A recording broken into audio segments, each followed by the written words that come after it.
Good morning from the Heart, November 11th, a challenge to God's church. Revelation 13:11 says, Then I saw another beast coming up out of the earth, and he had two horns like a lamb and spoke like a dragon. To the apostle John on the Isle of Patmos were open scenes of deep and thrilling interest in the experience of the church. Subjects of intense interest and vast importance were presented to him in figures and symbols that the people of God might become intelligent concerning the perils and conflicts before them.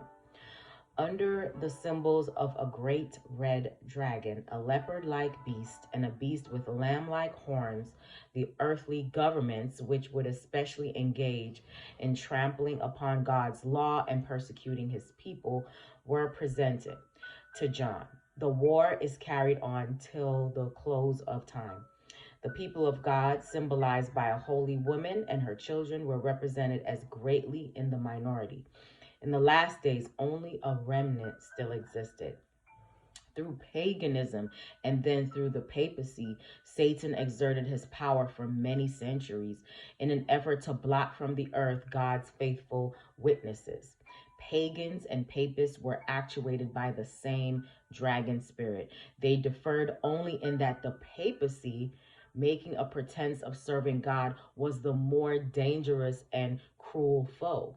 Through the agency of Romanism, Satan took the world captive. The professed church of God was swept into the ranks of this delusion, and for more than 1,000 years, the people of God suffered under the dragon's ire, I-R-E, which means intense, open anger. And when the papacy, robbed of its strength, was forced to desist from persecution, John beheld a new power coming up to echo the dragon's voice and carry forward the same cruel and blasphemous work.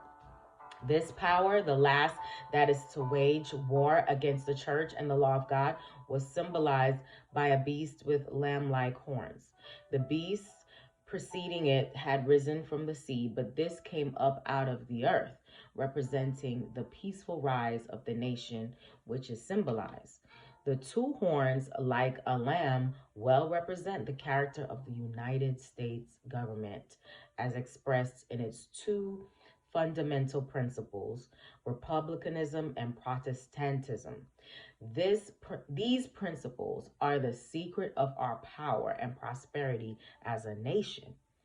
Those who first found asylum on the shores of America rejoiced that they had reached a country free from the arrogant claims of popery and the tyranny of kingly rule.